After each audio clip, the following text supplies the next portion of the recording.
Thanks for joining us. I'm Philip Coleman. Lynn Brooks has the evening off. A big change is on the way for Tuscaloosa County. One day after WVUA told you that Ted Sexton was the top candidate for a job in California, Sexton has announced that he's taking that job. What that means for Sexton and for Tuscaloosa County is our top story at 6. Sexton will be the new head of Homeland Security for the Los Angeles County Sheriff's Office. Sexton says he has notified the governor that his last day on the job here will be March 17th. He served 6 terms as Tuscaloosa County Sheriff. Sexton says Tuscaloosa will always be home to him, but he's looking forward to see what the future holds. I'm hoping that it's someone that has the experience to be able to maintain the operation of the jail, the courts, and enforcement operations. Got you. Okay. Meanwhile, Governor Robert Bentley's office says there's no timeline for an appointment when that appointment will be made for Sexton's replacement. Officials tell WVUA that whoever is selected, they will serve the remainder of Sexton's term, which will be up for re-election in November of 2014. In other news, a court is deciding if the governor will be able to sign a bill into law that would give tax breaks to parents who send their children to private schools. So how would this work, and what would it mean for students all across the state of Alabama? WVUA reporter Jennifer Edwards explains.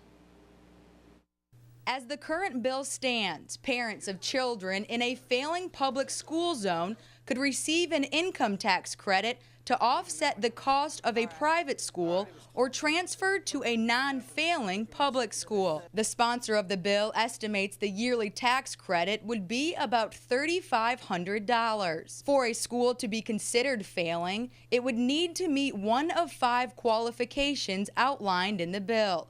Those include being in the bottom 10% of statewide reading and math test scores, or designated by the state superintendent of education as failing. Local education leaders are speaking out about the pros and cons of the issue.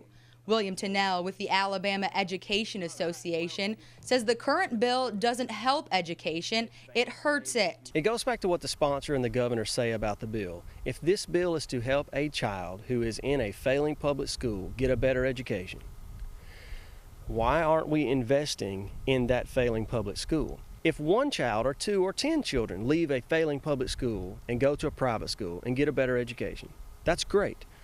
What about the other 490 children that remain, either because of finances or because they just want to, in the failing public school? What are we doing to help that failing public school? While American Christian Academy headmaster Dr. Dan Carden says it could provide healthy competition. I think it will make everyone, get on their toes and say, how can we get better? Once you have a monopoly on a system, be it an airline, be it anything, you get kind of complacent in what you're doing.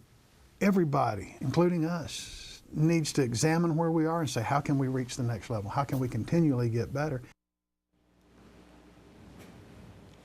And according to the bill's description of a failing school, there are 202 public schools in the state of Alabama considered to be failing, and that includes 10 in the Tuscaloosa City School System and 3 in the county.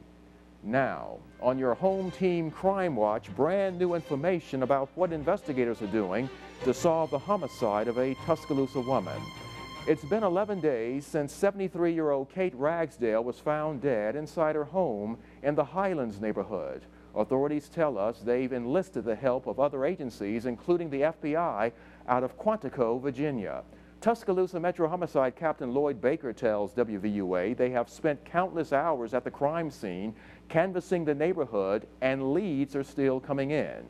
And as we have reported, Ragsdale's autopsy revealed the cause of death was sharp force injury. Now, Baker says due to the horrific nature of the crime, the suspect would display tremendous behavioral changes.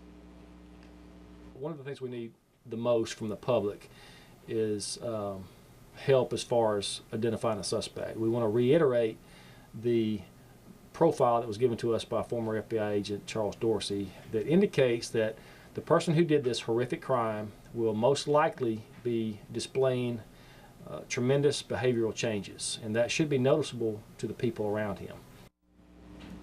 And here's another look at the profile of the suspect created by a retired FBI profiler. He believes the suspect may be young, lives near the crime scene, was able to walk to and from the scene, and is familiar with the area. It also says the suspect showed an extreme lack of criminal sophistication and would likely be showing extreme behavioral changes following the crime. But investigators also stress that no one should be excluded as a suspect because of what the profile says. And if you know anything about this case, investigators want to hear from you. Just call Crime Stoppers at area code 205-752-STOP. Also on your crime watch, a Brookwood police officer is recovering from a broken leg he received in the line of duty, and a suspect is being treated for gunshot wounds. This happened Tuesday night when police say the officer was investigating 2 ATVs damaging residents' yards. Police say one of the suspects ran over the officer, then the officer fired shots at the vehicle. The suspect with the gunshot wounds could face attempted murder charges. Police say the others could be charged with fleeing and eluding an officer. Students from Tuscaloosa City Schools got the chance to get a jump start on planning for their future today. The Tuscaloosa Center for Technology's Career Fair brought colleges and businesses to one place. Businesses were there to talk with the students about being in the workforce, and the colleges talked about scholarships and the opportunities that the colleges can offer regarding career training.